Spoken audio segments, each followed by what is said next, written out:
जो मज होय अनन्य शरण, त्याचे निवारी मी जन्म मरण. या लागी शरणागता शरण्य, मीची एकू. ज्ञानेश्वरीच्या 9व्या अध्यायाचं आपण चिंतन करत आहोत. या 9व्या अध्यायातील जो 18व्या क्रमांकाचा श्लोक आहे, गतिर्भर्ता प्रभू साक्षी निवास शरणम सुहृत प्रभव प्रलय स्थानम निधानम बीजमव्ययम. या श्लोकातील शरणम हे जे पद आहे त्यावर ज्ञानोबारायांनी जे व्याख्यान केलेलं आहे या प्रस्तुत ओवीतून, त्या ओवीचं चिंतन आपण करत आहोत. कालच्या पाठात काही भाग या ओवीचा आपण पाहिलेला आहे, काहीसं चिंतन केलेलं आहे. थोडं चिंतन आजच्या पाठात आपल्याला करायचं आहे. जो मज होय अनन्य शरण, त्याचे निवारी मी जन्म मरण. या लागी शरणागता शरण्य, मीची एकू. जो मज अनन्य शरण होय, जो मला अनन्य भावाने एकनिष्ठपणे शरण येतो, त्याचे जन्म मरण मी निवारी. त्याचं जन्म व मरण म्हणजे जन्म मरणाचं दुःख मी काय करतो, निवारण करतो. या लागी, याकरिता, म्हणूनच शरणागता शरण येण्यास योग्य, शरण्य शरण जो आहे, शरण येण्यास योग्य, शरण जाणाऱ्यांकरिता तो कोण आहे, मीची एकू. शरण येणाऱ्यांकरिता शरण येण्यास योग्य असा मीच एक आहे, असं या ओवीमध्ये भगवंत म्हणत आहेत. काल आपण पाहिलं की जन्म आणि मृत्यू हेच खरे मोठे काय आहेत, दुःख आहेत. सर्व दुःखांचा अंतर्भाव आपल्याला आपल्या जीवनामध्ये खूप काही दुःख प्राप्त होत असले, पूर्ण जीवनच काय आहे, दुःखमय जरी असलं, संसार दुःख मूळ, आणि या दुःख मूळ संसारातच आपण राहत असल्यामुळं सततच काय आहे, दुःखाचाच काय आहे अनुभव आहे. मृत्यूलोकी सुखाची कहाणी ऐकिजेल कवनाचे श्रवणी, कैची सुखनिद्रा अंथुरणी इंगळाच्या. या लोकाचं नावच काय आहे, मृत्यूलोक. या जगाचंच नाव काय आहे, मृत्यूलोक. मग मृत्यूलोक ज्या जगाचं नाव आहे, ज्या लोकाचं नाव आहे, त्यामध्ये सुखाची आशा कसली, लक्षात आलं का? जिथं आपण जाऊ तिथं आपल्याला या दुःखाचंच रडगाणं ऐकू येत आहे. प्रत्येकाचं जीवन काय आहे, कोणत्या ना कोणत्या दुःखाने काय आहे, व्याप्त आहे, ग्रस्त आहे.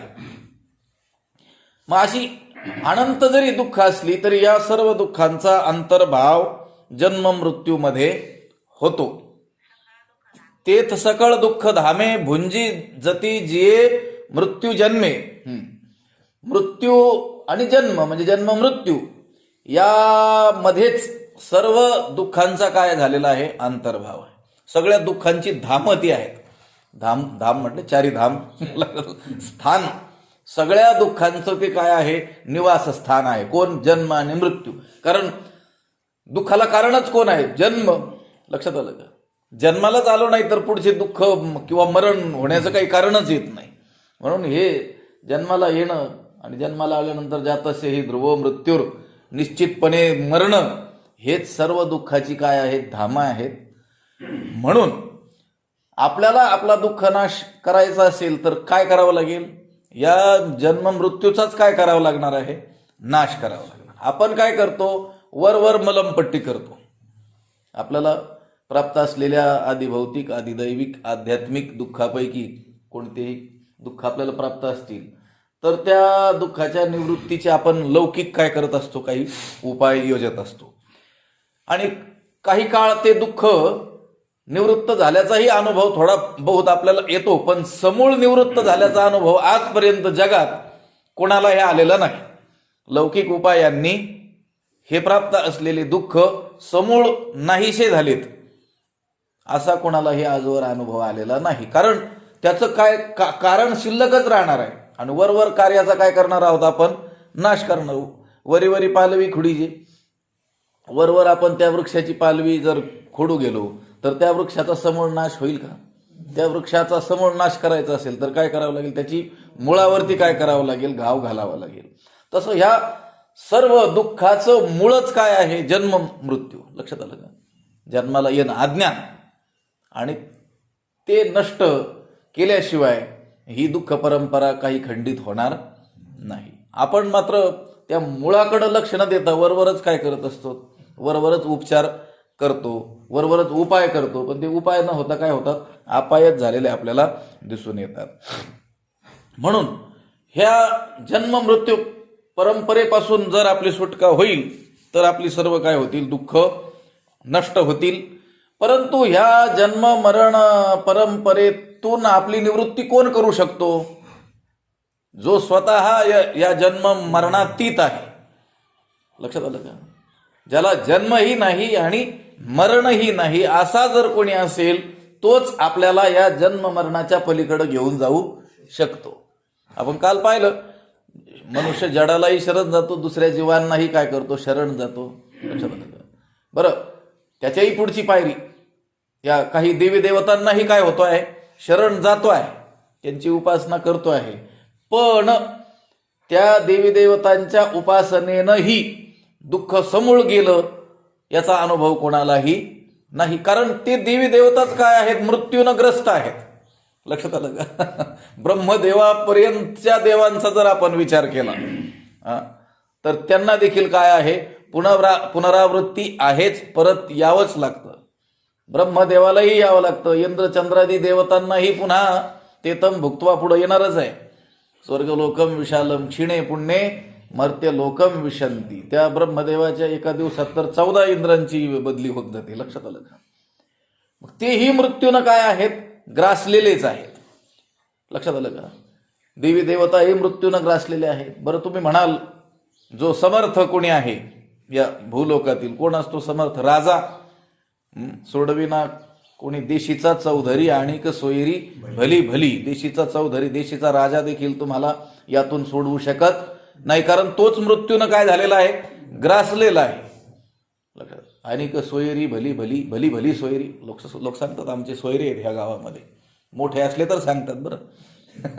कोणी सामर्थ्यवान, कोणी धनवान, कोणी मोठे प्रतिष्ठित जर संबंधित असतील तर लोक सांगतात त्यांचा आमचा काय आहे? जवळचा संबंध. किती जवळचा तो काही सांगता येत नाही त्यांना, किती जवळचे आहेत ते.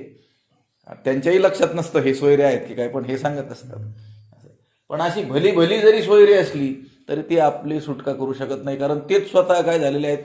जन्म मृत्यूनं ग्रासलेले आहेत. लक्षात आलं का? माता पिता बंधू भगिनी बहिणी कोणी न पवती इष्टमित्र स्वजन सखे हे तो एकला मी दुःख भोगी कुंभपाक जाचणी. तेथे कोणी सोडविना एका सद्गुरु वाचुनी. सद्गुरु वाचोनी, सद्गुरु शिवाय बाकीचं कोणीही तेथे काय करू शकत नाही? आपल्याला सोडवू शकत नाही, कारण तेच स्वतः या जन्म मरण परंपरेमध्ये काय आहेत? आपल्यासारखेच फिरत आहेत. हा, तैशी थोरिवेची मान पाहे पा, सृष्टी बीजाची या साठोपा, मापाशिक झाला. तो ब्रह्मदेव पुनरावृत्तीच्या मापाशिक झाला. म्हणजे पुन्हा पुन्हा जन्माला येणं आणि पुन्हा पुन्हा मरणं या रूपाचं जे एक माप आहे, त्या मापावर वरच्या ठिकाणीच ब्रह्मदेव आहे. लक्षात आलं का? शिगेला तो आहे. शिगेची सत्कर्मी खूप त्याने पुण्यकर्म करून त्या ठिकाणी पोहोचलेला जरी असला तरी या जन्म मरण परंपरेत देखील पहिला नंबर त्याचाच आहे. आपला तरी शेवटी नंबर लागेल. लक्षात आलं का? तिथंही त्याचा काय आहे? एकच नंबर. लक्षात आलं? काही लोकांना कशातही एकच नंबर हवा असतो आपला. लक्षात आलं का? ती सवय झालेली असते ना. प्रतिष्ठा आपल्याकडं घेण्याची, कोणत्याही कामाचं श्रेय आपल्याकडे घेण्याची काय असते? सवय असते. चांगले कामं असतील तिथंही आम्हीच केलं. मी म्हणतो एखाद्या वेळेस मार खायचा प्रसंग आला तरी ते म्हणतील नाही नाही आमचा मान असतो. तो ब्रह्मदेव या पुनरावृत्ती जी आहे त्या मापामध्ये सुद्धा शिगेच्या ठिकाणी आहे. पहिला नंबर त्याचाच पुन्हा येण्याच्या बाबतीमध्ये. मग जन्म मरणाने त्यांनाही जर सोडलेलं नसेल, जन्म मरणाती तेही झालेले नसतील, या जन्म मरण चक्रामध्ये फिरताना तेही जर आपल्याला आढळत असतील तर ते आपली सुटका कशी काय करू शकतात? जो मोकळा आहे तोच बांधलेल्याला काय करीन? तैसी बांधली सोडीत. लक्षात आलं का? बांधलेल्याला सोडतात कोण? संत. कारण ते काय आहेत? मोकळे आहेत ना. काम नाही झालो पाही रिकामा. आणि जर दुसरा बांधलेला एका बांधलेला सोडू शकेल का? नाही. तसं आपल्याला जन्म मरणातीत कोण करू शकतो? जो आपल्यासारखाच दुसरा जन्म मरण परंपरेत फिरतो आहे तो सोडू शकेल का? आपल्याला नाही. तोच आपल्याला सोडू शकतो या जन्म मरण परंपरेतून, जो या जन्म मरणाच्या ही काय आहे? अतीत आहे. आणि असा फक्त कोण आहे? परमात्मा आहे. भगवंत म्हणून म्हणतात, जो मज होय अनन्य शरण, त्याचे निवारी मी जन्म मरण. मी त्याचं जन्म मरण निवारण करतोय. पण कोणाचं? जो मज अनन्य शरण होय, जो मला काय झालेला आहे? अनन्यतेनं एकनिष्ठतेनं शरण आलेला आहे. शरण जाण्याचा प्रकारही आहे, एकनिष्ठतेनं शरण जायचं आहे. लक्षात आलं का? केवळ आपण लोटांगण घातलं, नमस्कार केला, या बाह्य क्रिया केल्या शरीर स्तरावरच्या, वाणीनं मी तुला शरण आलेलो आहे असं मोठ्याने म्हटलो, म्हणजे शरण आपण गेलो आहोत असं आहे का? नाही. शरण जाणं ही एक वेगळी गोष्ट आहे. केवळ या बाह्यक्रिया म्हणजे शरणागती नाही. लक्षात आलं का? बाह्यक्रियेनं भले जगातील लोकांना वाटत असेल की हे भगवत शरण झालेली लोक आहेत. नावही काहींचं असतं शरणानंद. लक्षात आलं का? स्वतः नावही त्यांना शरणानंद असलं. भगवंताला शरण गेलेले असं त्या नावातून जरी ध्वनित होत असलं तरी देखील अशी अनेक माणसं संसारालाच शरण गेलेली असतात. लक्षात आलं का? मनामध्ये काय स्थिती आहे, मनामध्ये काय विचार आहे, त्यावरती ही शरणागती काय असणार आहे? अवलंबून असणार आहे.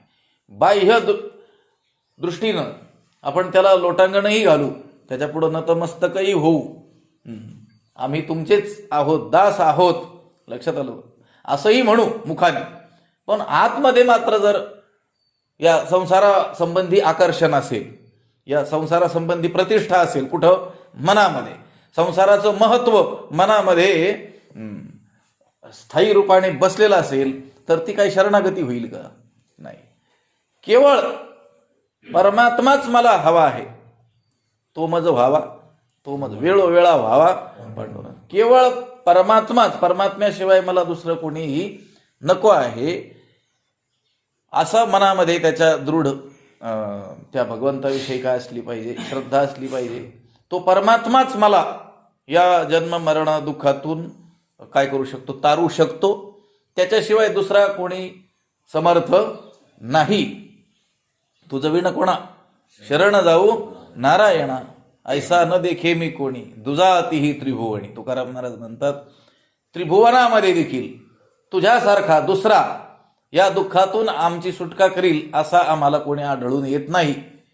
कोणी विचारेल, अहो तुम्ही शास्त्र शिका, देवाशिवाय अजून कोणी आढळेल दुसरा देव एखादा? ते म्हटले नाही. पाहिली पुराणे धांडोळीली दर्शने, सर्व पुराणं पाहिली, दर्शनशास्त्र धांडोळले, वेदाधिकांचा या काय केला आम्ही? अभ्यास केला.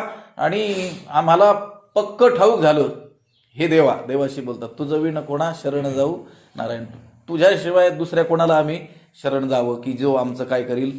निवारण करील. असा दुसरा या जगामध्ये कोणी आढळत नाही. म्हणून भगवंत म्हणतात की याला की शरणागता शरण्य मीच एकू. मीच काय आहे? एकटा असा आहे की जो शरण जाण्यास योग्य आहे.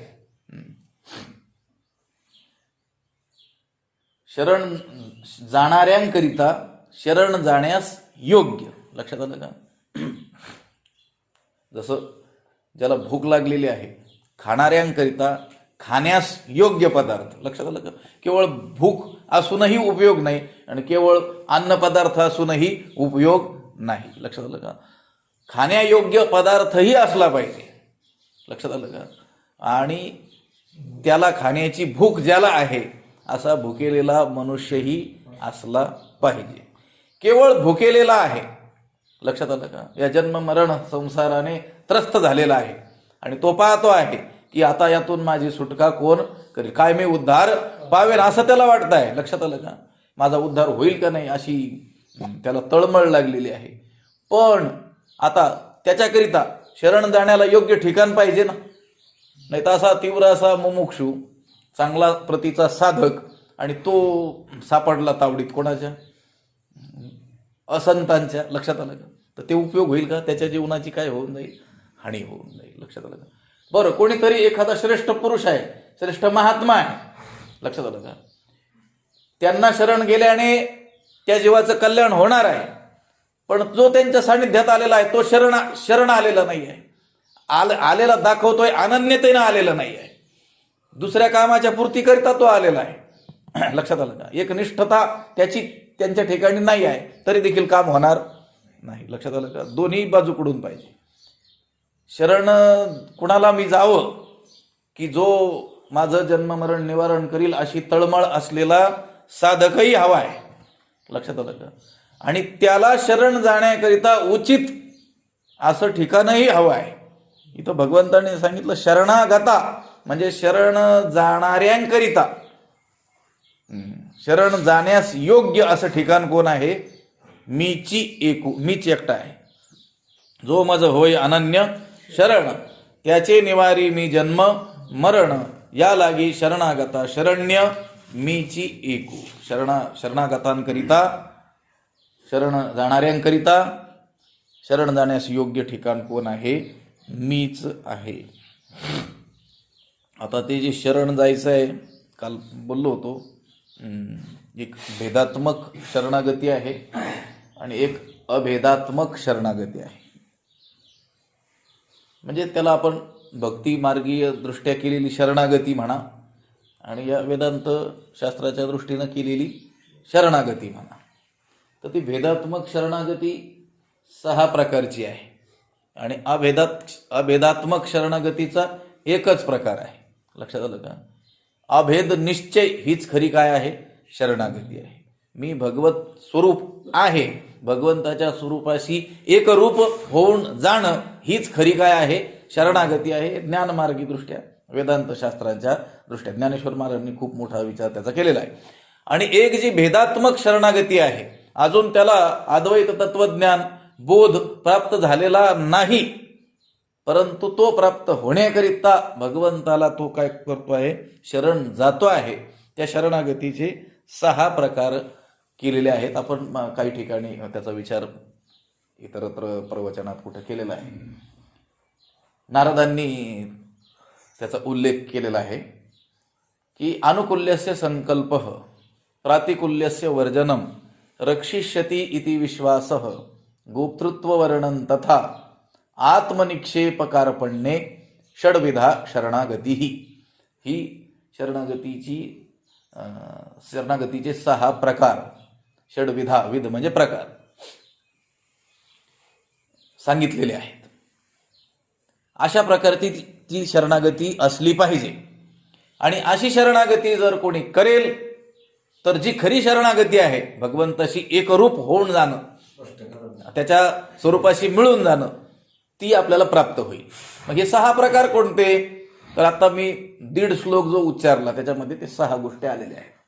अनुकूल्यस्य संकल्प हा पहिला प्रकार. अनुकूल्यस्य म्हणजे ज्याला आपल्याला शरण जायचं आहे तो परमात्मा किंवा जे श्रीगुरु संत, त्यांना जे काही अनुकूल आहे, त्यांना जे आवडतं, लक्षात आलं का, तेच करणं, त्याचा निश्चय करणं, संकल्प करणं, हा शरणागतीचा पहिला प्रकार आहे, पहिली पायरी आहे असं म्हणा. लक्षात आलं का? आता भगवंताला आपल्याला शरण जायचं आहे आणि आपण शरण गेलेलो आहोत असंही म्हणतो आहोत. मी आता बोलून गेलो, केवळ दंडवत घालणं, लोटांगण घालणं, त्याचं मुखाने मी तुला शरण, त्वमेव शरणम, तुला मी शरण आलेलो आहे परमेश्वरा, रक्ष रक्ष परमेश्वर, मी तुला शरणागत तुझा झालेलो आहे, माझं रक्षण कर, असं केवळ मुखाने म्हणणं, नाव आपल्याला ठेवून घेणं, याला शरणागती म्हणत नाही. लक्षात आलं का? तर ज्याला शरण आपण गेलेलो आहोत, त्याला जे आवडतं, त्याला जे अनुकूल आहे तेच करण्याचा जो संकल्प करतोय आणि करतो आहे आपल्या जीवनामध्ये, त्याला म्हणायचं शरणागतीचा पहिला प्रकार. मग देवाला काय आवडतं? मग जे देवाच्या सानिध्यात राहिले आणि देवाच्या आवडी निवडी ज्यांना ठाऊक आहेत त्यांनी लिहून ठेवलेलं आहे. आवडे देवासी तो आहे का प्रकार. नामाचा उच्चार रात्रंदिवस. रात्रंदिवस नामाचा उच्चार करणं हे देवाला काय होतं, आवडतं. मग आणखी काय देवाच्या आवडीनिवडी आहेत. मग आपण त्या संत पुरुषांना विचाराव्यात देवाला काय आवडतं. लक्षात आलं का. आपण आता नैवेद्य वगैरे करतो आणि त्यावेळेस आपल्याला जे आवडतं तो नैवेद्य करून देवाला ठेवतो ना आपण म्हणतो देवाला हे आवडतं. लक्षात आलं का. हे कठीण कठीण भक्त तर त्यांना आवडणाऱ्या गोष्टी देवाला नैवेद्य म्हणून ठेवतात. ते देवाला आवडतं का. देवाने सांगितलं की यांना येऊन मला हे आवडतंय म्हणून. लक्षात आलं का. आपल्या आवडीनिवडी त्याच्यावर आपण लादलेले आहेत. तसं नाही. त्याला खरं काय आवडतं आणि ते कोण सांगू शकतं. त्याच्या सानिध्यात जे राहिले तेच सांगू शकतात. नाथ महाराजांसारखे, तुकोबारायांसारखे, नामदेव महाराजांसारखे, ज्ञानोबारायांसारखे त्यांनी सांगून ठेवलेलं आहे. मग ते आपल्याला पाहावं लागेल ना, वाचावं लागेल ना त्यांनी लिहून ठेवलेलं देवाची आवड काय आहे म्हणून. मग देवाला हे आवडतं रात्रंदिवस नामाचा काय करणं, उच्चार करणं हे देवाला आवडतं. देवाच्या भक्तांची सेवा करणं देवाला आवडते. ही प्राणापरवते आवडती मज निरुती. जे भक्त चरित्राते प्रशंसिती. देवाचे जे भक्त आहेत त्यांच्या चरित्राची जे प्रशंसा करतात, त्यांचं जे नामोच्चारण करतात तेही देवाला काय प्राणापेक्षा अधिक आवडतात. मग देवाच्या आपण जर आवडीचं व्हावं असं वाटत असेल तर आपण काय करायचं. लक्षात. रामकृष्ण हरी म्हणतो तेवढंच ज्ञानोबा तुकाराम हेही भजन करायचं. लक्षात आलं का. आपण काय होऊ त्यांना देवाला काय होऊ अधिक आवडू. लक्षात आलं का. म्हणून अनुकूल्यस्य संकल्प हा म्हणजे ज्याला आपण शरण गेलेलो आहोत त्याला जे आवडतं त्याला जे अनुकूल आहे तेच करण्याचा संकल्प करणं ही पहिली स्वामीची या मनोभावा न चुकीजे ह्याची परमसेवा. स्वामीचं जे मनोगत आहे त्याने सांगितल्यानंतर ती आज्ञा पाळतो आहोत ही गोष्ट तर आहेच, पण त्याने सांगण्याच्याही पूर्वी आता हे काय सांगणार आहेत हे जाणून ते काम करणं. लक्षात आलं का. त्याच्यामध्ये न चुकणं. लक्षात आलं का. हीच काय आहे सेवा आहे. अशी सेवा त्या आपण ज्याला शरण गेलेलो आहोत त्याची करणं ही शरणागतीची काय आहे. शरणागतीचा पहिला प्रकार आहे, पहिली पायरी आहे. दुसरा काय प्रकार प्रातिकुल्यस्य वर्जनम. जे त्याला आवडत नाही, जे त्याला प्रतिकूल आहे त्याचा त्याग कर. लक्षात आलं का. आपण आता भगवंताला शरण गेलो, विठोबाशी शरण जावे तुकोबारायांनी सांगितलं. आपणही गेलो, आपण म्हणतो आहोत आम्ही विठोबाला शरण गेलेलो आहोत, पण विठोबाला जे आवडत नाही त्याचा त्याग केलाय का तुम्ही. मग विठोबाला काय आवडत नाही तर देवाला अहंकार आवडत नाही. तीळ मात्र जरी होय अभिमान मेरू तो समान भार देव. देवाला अहंकार अजिबात आवडत नाही. तुमच्या धनाचा, तुमच्या रूपाचा, तुमच्या कुळाचा, लक्षात तुमच्या विद्येचा, तुमच्या कीर्तीचा, कशाचाही अहंकार. बरं खूप मोठा अहंकार केला तर आवडत नसेल देवाला. थोडा बहुत आमचा बाळगला तर नाही म्हटले. तीळ मात्र अहंकार सुद्धा देवाला आवडत नाही. मग देवाला जे आवडत नाही त्याचा काय केला पाहिजे, त्याग केला पाहिजे. तरच तो काय झाला आहे शरण गेला आहे असं म्हणता येईल. मग आता आपलं आपण तपासायचं, दुसऱ्याचं नाही तपासायचं. लक्षात आलं. आपण देवाला शरण गेलेलो आहोत की आपली शरणागती खोटी आहे हे कोणी कोणी पाहायचं. ज्याने त्याने ज्याचं त्याचं पाहायचं. आपल्या अंतःकरणात अहंकार आहे का.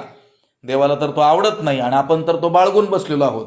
आणि शरणागतीचा दुसरा प्रकार तर सांगितला प्रातिकुल्यस्य वर्जनम. देवाला जे प्रतिकूल आहे, देवाला जे आवडत नाही त्याचा काय करायचं वर्जन, त्याग करायचा. मग देवाला काय आवडत नाही अजून कपट आवडत नाही. मोही छल छिद्र कपट नाही भावा.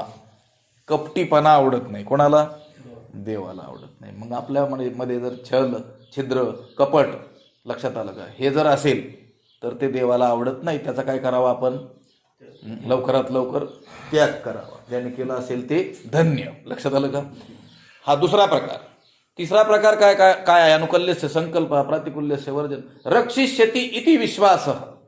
देव माझं रक्षण करेलच करेल हा मनी मानसी दृढ विश्वास, अत्यंत विश्वास. हा तिसरा प्रकार आहे. कशाचा शरणागतीचा. माझ्यावर कोणताही प्रसंग आला तरी त्या प्रसंगातून देव माझं रक्षण करेलच करेल हा काय असला पाहिजे मनामध्ये दृढ विश्वास असला पाहिजे. हा विश्वास हा शरणागतीचा तिसरा प्रकार आहे. लक्षात आलं का? आपण उदाहरण सांगत असतो भीमाचं.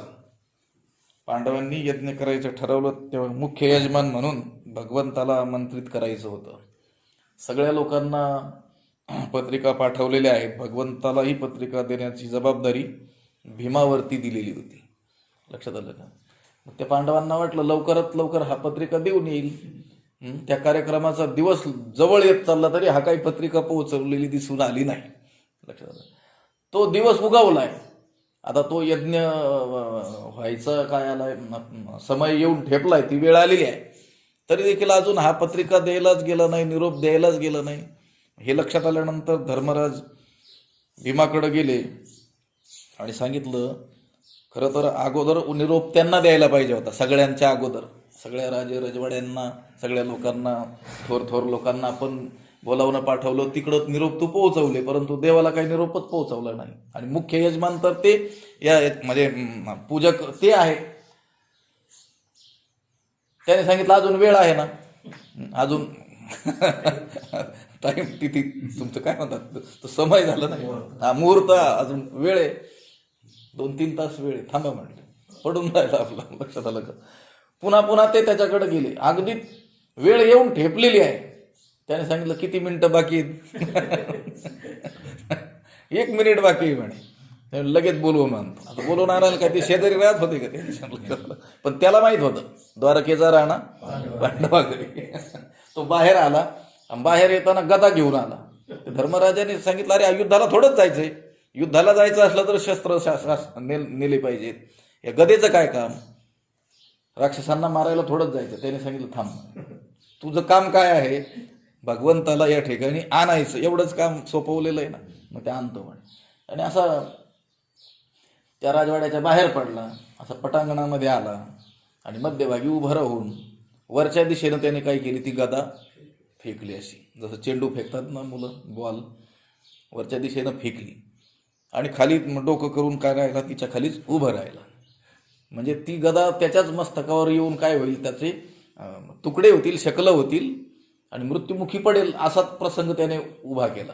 आणि ती गदा वर गेली आणि वरून खाली येत असताना त्याने भगवंताला पुकारलं की या जगाचा चालक मालक जो परमात्मा आहे त्याने माझं काय करावं, रक्षण करावं. आणि ती गदा त्याच्या मस्तकावरती आपटून ते मस्तक भग्न होणार त्या क्षणालाच भगवंत आले वरच्या वरती गदा धरली त्यांनी. आणि त्यांनी सांगितलं भीमाला की भीमा, हे निरोप देण्याचा अजबच प्रकार तुझा आज पाहिला. म्हटलं काही छापील पत्रिका नाही, काही फोन नाही, काही व्हॉट्सअपवर काही पत्रिकाही पाठव, मेसेजही नाही. लक्षात हा वेगळाच प्रकार आहे. अरे एक क्षणभर जर मी ती गदा धरली नसती वर तर तू मृत्युमुखी पडला असतास. तो म्हणले मी मृत्युमुखी पडेलच कसा, कारण तू माझं रक्षण करशील हा माझा काय आहे, दृढ विश्वास आहे. रक्षिष्यति इति विश्वासः, हा तिसरा प्रकार आहे. एवढा विश्वास ज्याला आपण शरण गेलेलो आहोत ना त्याच्यावरती पाहिजे, तरच ती शरणागती खरी शरणागती. आपण 2 प्रकार करू आपले आपले, खरी आणि खोटी. लक्षात आपल्यासाठी हा तिसरा प्रकार रक्षिष्यति इति विश्वासः. आणि गोप्तृत्व वर्णन तथा, आणि आपला रक्षक म्हणून आपण त्याचंच वर्ण करणं, त्यालाच निवडणं. संकट प्राप्त झालं असतानाही प्रथम त्याचं स्मरण आपल्याला होणं, संकटातून रक्षण आपलं करील असा विश्वास असणं ही वेगळी गोष्ट.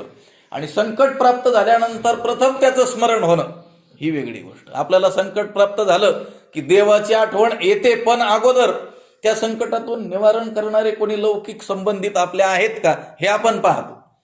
लक्षात आलं? मी सांगत असतो नेहमी उदाहरण, बाहेर गावाला गेलो, आपल्या गाडीकडून कोणी धडकले गेलं तर देवाची नाही आठवण होत तिथं आपल्याला. लक्षात आलं का? आपण जरा विचार करतो, डोकं लावतो, या भागात कोणी अधिकारी आपल्या ओळखीचा आहे का? कोणी पोलीस अधिकारी, कोणाचा पाहुणा रावळा आहे का इथं? लक्षात आलं का? आणि मग सगळीकडून ज्या वेळेस हात निसटतील त्यावेळेस मग आपण काय होतो, अरे भगवंत आता तुझ्याशिवाय कोणी नाही. म्हणजे अगोदर बघितले आहेत का? पण जो भक्त आहे ना त्याला प्रथम आठवण होते कोणाची? भगवान, कारण रक्षक म्हणून स्वीकार कोण त्याचाच त्यांनी केलेला आहे. गोप्तृत्व वर्णन ही चौथा प्रकार आहे, चौथी पायरी आहे शरणागतीची. लक्षात आलं का? बरं, आत्मनिक्षेप ही 5वी पायरी आहे. म्हणजे सर्वस्वी काया वाचा मनाने आपण आपल्याला त्या भगवत चरणावरती झोकून देणं, निक्षेप टाकून देणं, फेकून देणं, असं. ही किती पायरी आहे? 5वी. कितवा प्रकार आहे? 5वा प्रकार आहे. तुका म्हणे जीव भाव देवापायी ठेवनिया काही न मागती. काया वाचा मनाने आपण सर्वस्वी त्या देवावरतीच विसंबून राहणं, त्याचंच काय करणं, कार्य करणं. आपण आपले न राहता आता त्याच्या चरणावरती आपल्याला काय करणं, समर्पित करणं. आत्मनिक्षेप, आपल्या स्वतःचा निक्षेप करणं, हा कितवा प्रकार आहे? 5वा. आणि कार्पण्ये आणि दीनभाव. लक्षात आलं का? नम्रता, तयाची विनयो हेची संपत्ती, बघून आलो आपण. विनयता, लक्षात आलं का? मला वाटतं तो श्लोकही त्यावेळेस सांगितलं असेल मी. लक्षात आलं का? तृणादपि सुनीचेन तरोरपि सहिष्णुना अमानिना मानदेन कीर्तनीय सदा हरिही सांगितला होता. तृणादपि सुनीचेन, आपण गवताच्या काडीपेक्षाही निकृष्ट आहोत असं स्वतःबद्दल समजणं. लक्षात आलं का? आपण लहानपण देवा. लक्षात आलं का? लहानपण आता त्यांनी मागून घेतलंय, आपल्याला मागायची गरज नाही, आपण लहानच आहोत.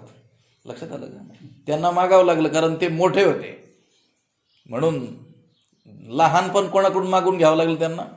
देवाकडून. लक्षात घ्या, तुकोबाराय खूप मोठे होते म्हणून त्यांना म्हणावं लागलं, तुका आकाशा एवढे मोठे होते म्हणून मग देवाला म्हणावं लागलं, देवा लहानपण दे आम्हाला. आपल्याला मागायची गरज नाही, लहानच आहोत, पण मान्य करावं लागेल.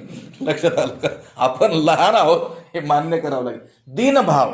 लक्षात आलं का? अतिशय नम्रता, आपल्या स्वतःकडे कोणत्याही गोष्टीचं कर्तृत्व न घेणं. कोणी केलं? भगवंताने केलं. लक्षात आलं? नाही मी केलं असं न म्हणणं. कार्पण्य,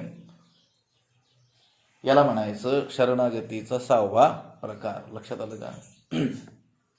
हे 6 प्रकार आहेत शरणागतीचे. हे भेदात्मक आहेत, अजून अभेदाचं ज्ञान त्याला झालेलं नाही. परमात्मा स्वरूपाशी मी अभिन्न आहे, परमात्मा आणि मी एकच आहे, हे काही ज्ञान या शरणागतीत झालेलं नाही. पण अशा रीतीची शरणागती केली तर लवकरात लवकर होईल. लक्षात आलं का? म्हणून हे 6 प्रकार आहेत.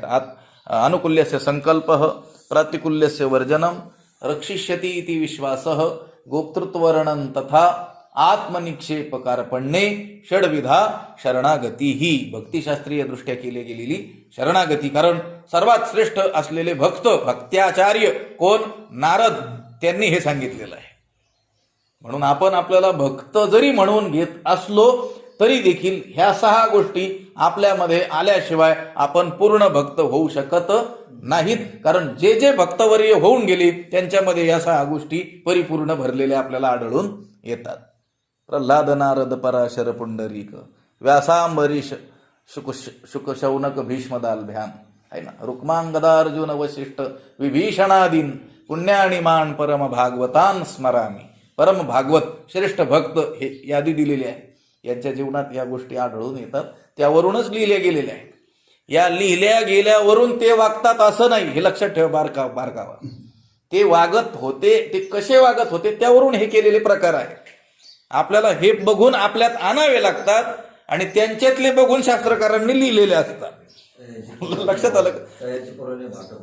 तयाची पुराणे भाट झाली. आपल्याला सद्गुण आपल्यामध्ये प्रयत्नाने आणावे लागतात, ती आपली साधनं आहेत. आणि जी आपल्याला प्रयत्नाने आणावी लागतात ती सिद्ध पुरुषामध्ये सहज दिसून येतात. सिद्धस्य लक्षणानी साधकस्य साधनानी भवन्ति. सिद्ध पुरुषामध्ये सहज दिसून येणाऱ्या गोष्टी साधकाला प्रयत्नपूर्वक आपल्यात आणाव्या लागतात. खरं बोलणं, सत्य बोलणं हा जो स्वभाव आहे त्यांचा, तो स्वभाव सिद्ध स्वभाव आहे. लक्षात आलं? सहजच त्यांच्यात आहे. कोणामध्ये? माझे या सत्यवादाचे तप वाचा केले बहुत कल्प म्हणतात ना. पण आपल्यासारख्यांना खरं बोलणं हा सद्गुण आपल्यामध्ये आणण्याकरिता आयुष्यभर प्रयत्न करावा लागतो. त्यावेळेस स्थापित झाला तर तो होतो, नाहीतर होतही नाही. लक्षात आलं का? दया, कृपा, ह्या अनेक ज्या गोष्टी आहेत त्या सिद्ध पुरुषांमध्ये सहज दिसून येतात. त्या आपल्याला काय कराव्या लागतात, एक एक आपल्यामध्ये आणाव्या लागतात. ते आपले काय आहेत, साधनं आहेत, आपल्या उद्धाराची साधनं आहेत, त्यांच्यात ते सहज दिसून येतात. मला काय सांगायचं, या 6 प्रकारची जी शरणागती आहे ती महापुरुषांमध्ये, भक्तांमध्ये सहज दिसून आलेली आहे. म्हणून शास्त्रकारांनी तिचं काय केलेलं आहे, वर्णन केलेलं आहे. आता ते वर्णन वाचून आपल्याला ते आपल्यात काय करावं लागणार आहे, आणावं लागणार आहे. ही भेदात्मक 6 प्रकारची शरणागती आहे. आणि अभेदात्मक जी शरणागती आहे तिचा प्रकार असा आहे की आपण भगवत स्वरूपाशी काय आहोत, एक रूप आहोत असा दृढ निश्चय, त्यालाच काय म्हणायचं, खरी शरणागती म्हणायचं. लक्षात आलं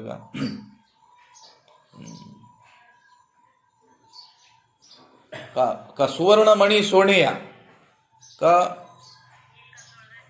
हा तेवी मज धनंजया शरण येतो. ज्याप्रमाणे सुवर्णमणी सोन्याला शरण येतो, म्हणजे सुवर्णमणी आणि सोनं काही वेगळं नाही. कल्लोळ म्हणजे लाट, ती पाण्याला शरण येते, म्हणजे ती लाट आणि पाणी काही वेगळं नाही. तसं तू मला काय होय, शरण ये असं सांगितलेलं आहे.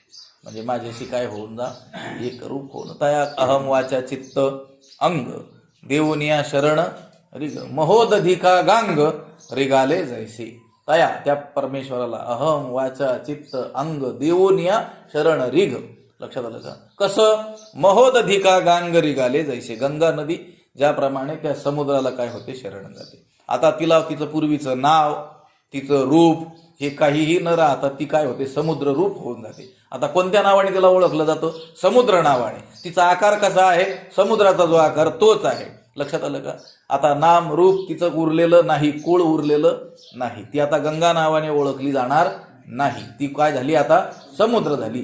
तसं या जीवाने परमेश्वराला शरण जावं. लक्षात आलं का. तया अहम वाचा चित्त अंग देवनिया शरण रिग. त्या श्लोकाखालच्या ओव्या आहेत ना, तमेव शरणम गच्छ सर्व भावेन भारत तत्प्रसादात पराम शांतीम स्थानम प्राप्स्यसी शाश्वतम. शाश्वतम स्थानम प्राप्स्यसी, जे शाश्वत स्थान आहे त्याची प्राप्ती तुला होईल. लक्षात, पराम शांती, ब्रह्मशांती तुला प्राप्त होईल त्याच्याशी एकरूप झाल्यानंतर. जशी पतिव्रता माऊली त्या पतीचं काय करते, अनुसरण करते. तिला आता तिची आवड निवड वेगळी राहिलेली नसते. आपल्या सर्व आवडी निवडी तिनं पतीच्या आवडी निवडीमध्ये अंतर्भूत केलेल्या असतात.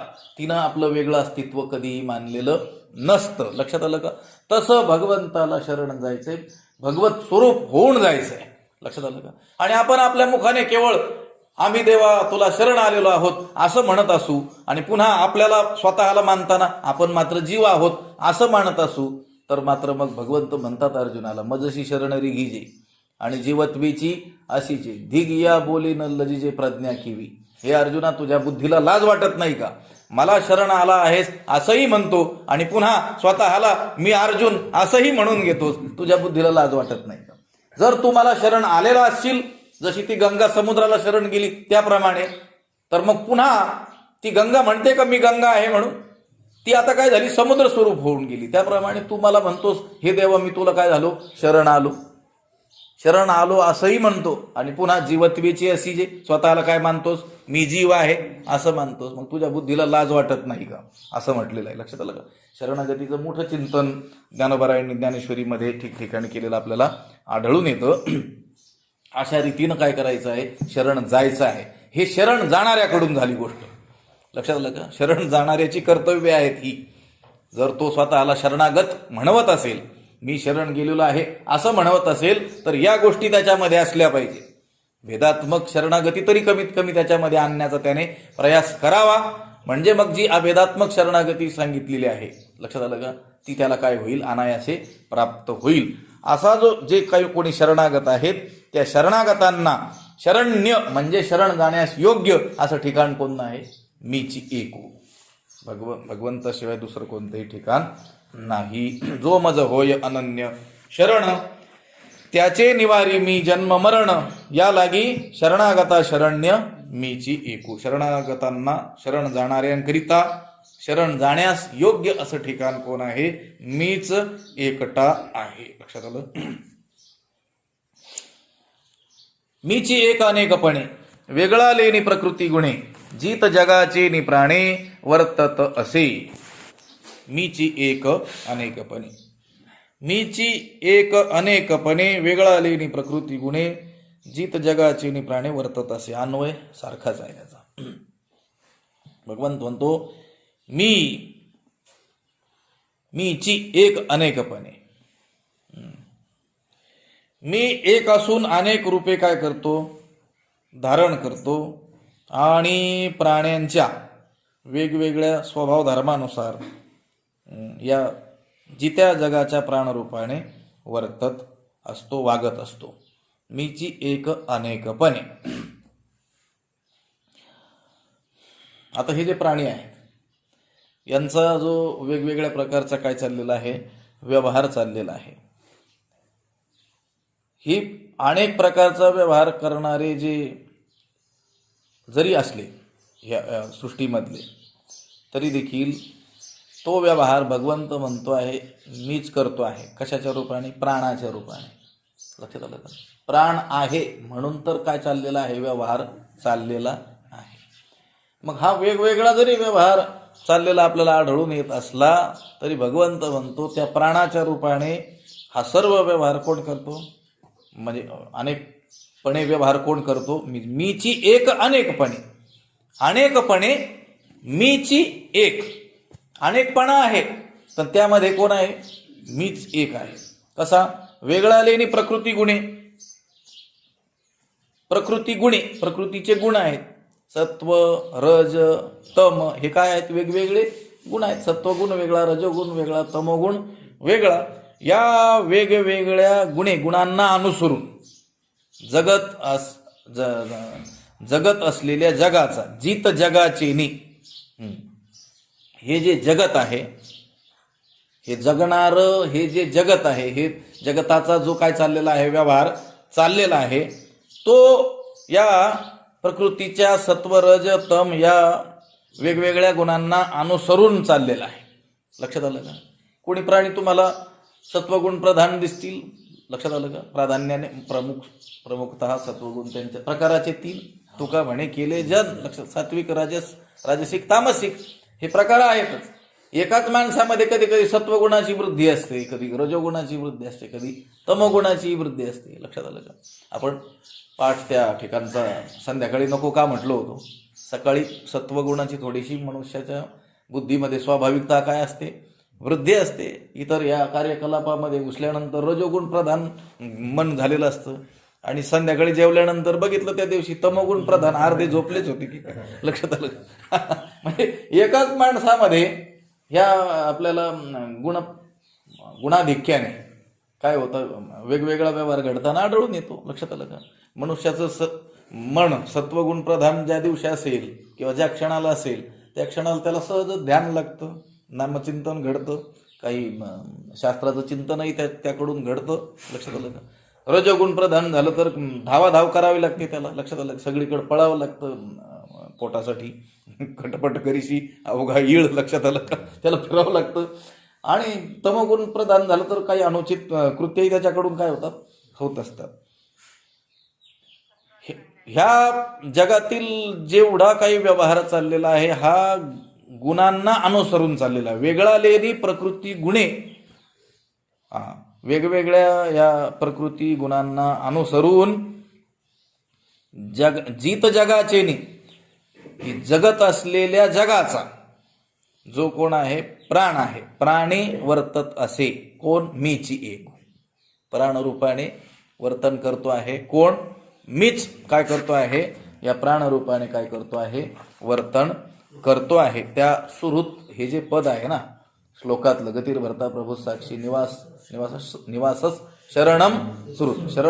शरणम पदानंतरचं सुहृत जे पद आहे त्या पदाचं व्याख्यान या 2 ओव्यामध्ये आलेलं आहे. ही ओवी आणि पुढची ओवी. तर मग सुहृत कसा ते सांगत असताना ही ओवी आली आणि पुढची जी ओवी आहे ती आहे मीची एक अनेकपणे वेगळा लेनी प्रकृती गुणे जित जगाची नि प्राणे वर्तत असे.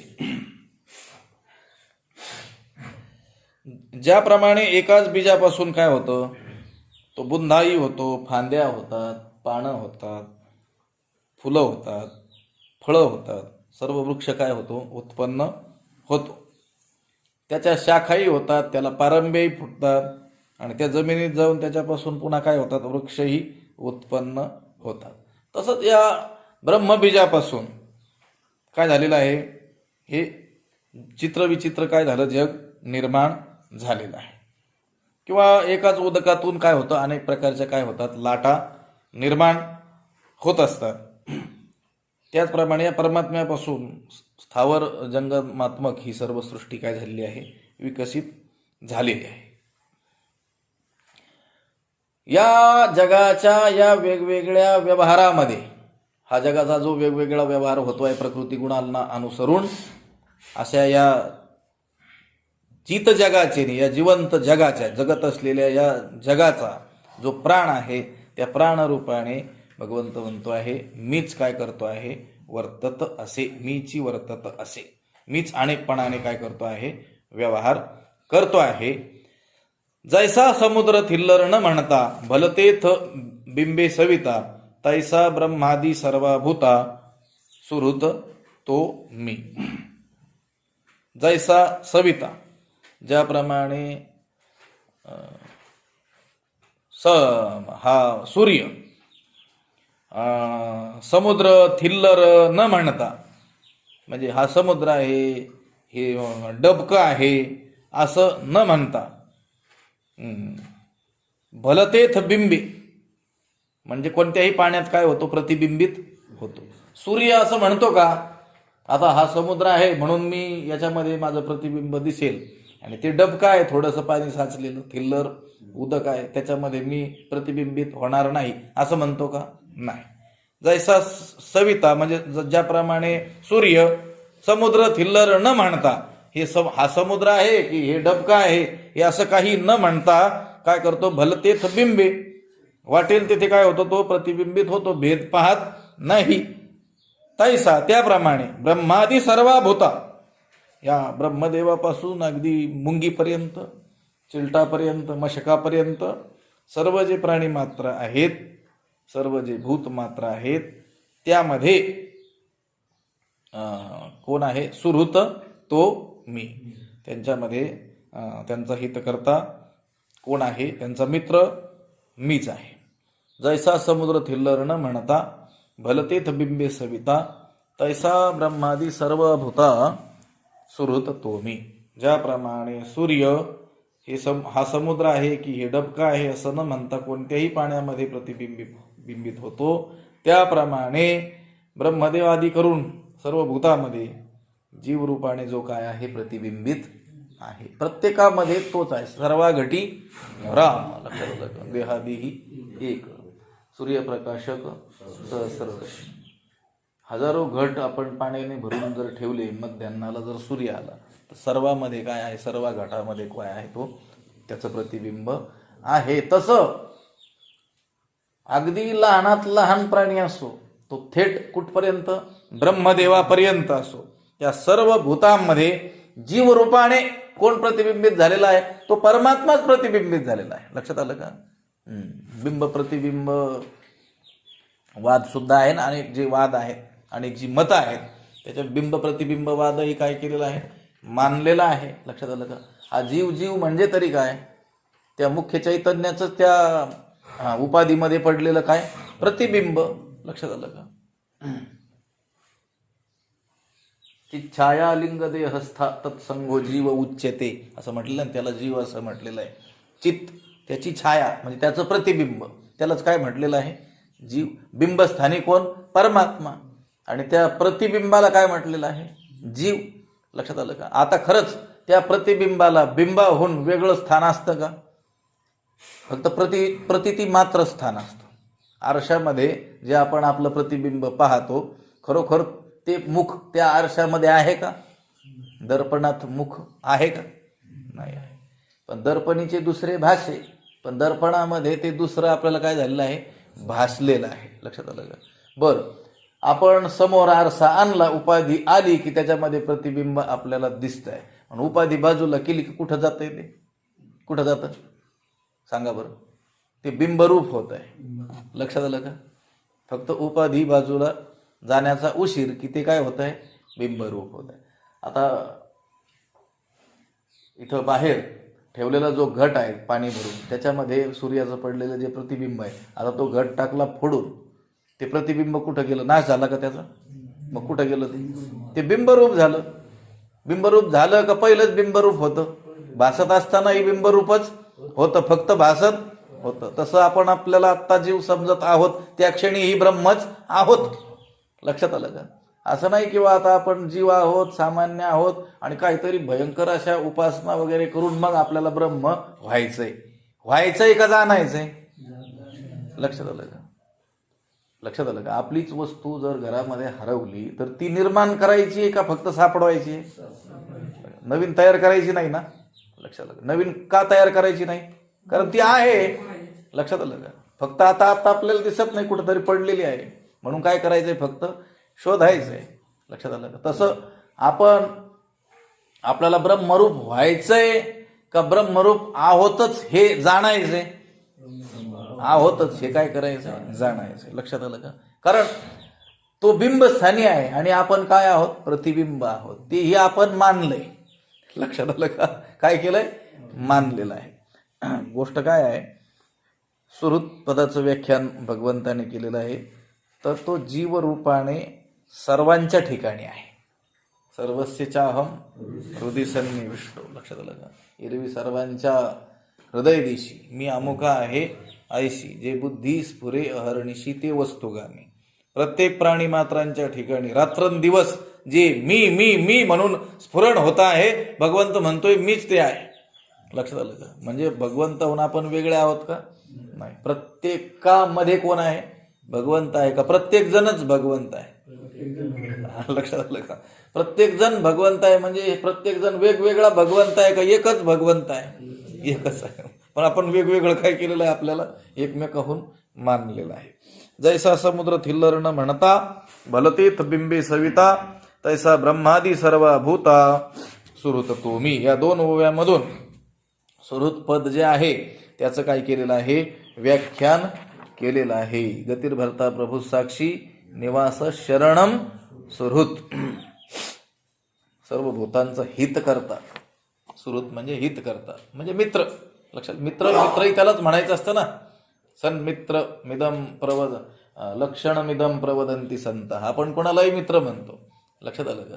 पण मित्र शब्दामध्ये तो शब्दात बनला ज्या धातूपासून मिद स्नेह असा धातू आहे. स्नेह जिथं आहे तिथंच काय? मैत्री. पण तो स्नेह देखील अनुचित कृत्य करण्यामधला स्नेह नाही. लक्षात आलं का? पापान निवारयति योजयते हिताय. लक्षात आलं का? जो पापापासून आपल्याला काय करतो? निवारण करतो. आणि योजयते हिताय, जसं त्या श्रुती नाही श्रुती परवती अहितापय अहितापासून काढीती, आणि हित देऊनी जिथं आपला सर्वनाश आहे तिथून आपल्याला ती बाजूला आणते, आणि जिथं आपलं सर्वस्वी कल्याण आहे तिथं आपल्याला हाताला धरून घेऊन जाते. त्या श्रुतीला म्हटलं ना ज्ञानोबरायांनी. तसं मित्राचं लक्षण करतानाही महापुरुषांनी असं सांगितलेलं आहे. पापान निवारयति योजयते हिताय. लक्षात? गुह्यानी गुहती गुणान प्रकटी करोती. मोठा श्लोक येतो.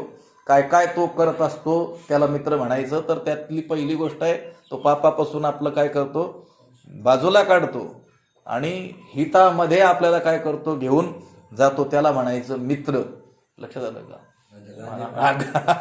त्याला मित्र नाही म्हणायचं, ते शत्रू खरे. लक्षात आलं? अमित्र आहे ते शत्रू आहेत खरे. इथं भगवंत म्हणतोय मित्र. संत सुद्धा काय आहेत? मैत्र करुण एवच. संत हे खरे मित्र आहेत. लक्षात आलं का? जगाचे खरे मित्र कोण आहेत? जगमित्र नागा. लक्षात आलं का? एका महापुरुषाचं नावच आहे जगमित्र. जगाचे मित्र आहेत ते. असे याचा मित्र आणि त्याचा मित्र तसं नाही, जगाचे मित्र आहे. मैत्र हे पद आलेलं आहे 12व्या अध्यायामध्ये. लक्षात आलं का? संतांचं लक्षण सांगताना इथं भगवंत म्हणतोय सुहृत, हितकर्ता. थोडक्यात व्याख्या मित्राची. हितकर्ता तो मित्र, जो आपलं काय करतो? हित करतो. पण कोणतं हित? म्हटले दारूच प्यायला नव्हती आणि दिले आणून खूप हित केलं ते नाही लक्षात आलं. खरं खरं परम कल्याण आपलं जो करील तो आपला मित्र. भगवंत म्हणतो मी सुहृत आहे. कसा तर या 2 ओव्यामध्ये सांगितले. मीची एक अनेकपणे वेगळा लेनी प्रकृती गुणे जीत जगाचे नि प्राणे वर्तत असे. हे जे जगत आहे हे प्रकृतीच्या वेगवेगळ्या गुणांना अनुसरून जे जगत असलेलं हे जे जग आहे या जगामध्ये प्राणाच्या रूपाने कोण आहे अनेकपणे व्यवहार करणारा मी आहे. असा सुहृत मी आहे. पुन्हा उदाहरण दिलं त्यांनी. ज्याप्रमाणे सूर्य हा समुद्र आहे हे डबके आहे असं न म्हणता कोणत्याही पाण्यात काय होतो प्रतिबिंबित होतो. त्याप्रमाणे ब्रह्मदेव असो की तिथपासून सुरू होऊन अगदी मुंगीपर्यंत असो सर्व भूतामध्ये जीवरूपाने जो प्रतिबिंबित झालेला आहे तो सुहृत कोण आहे मी आहे. लक्षात आलं का. इथं सुहृत पदाचं काय केलं व्याख्यान केलं. पुढं प्रभव प्रलय स्थानम निधानम बीजमव्ययम ही काही पदं राहिलेली आहेत. त्याचं व्याख्यान पुढं 4-5 ओव्यामध्ये ज्ञानोबराय करणार आहे. तो भाग नंतर बघू. पुंडलिक वरदा श्री ज्ञानदेव पंढरीनाथ भगवान की जय.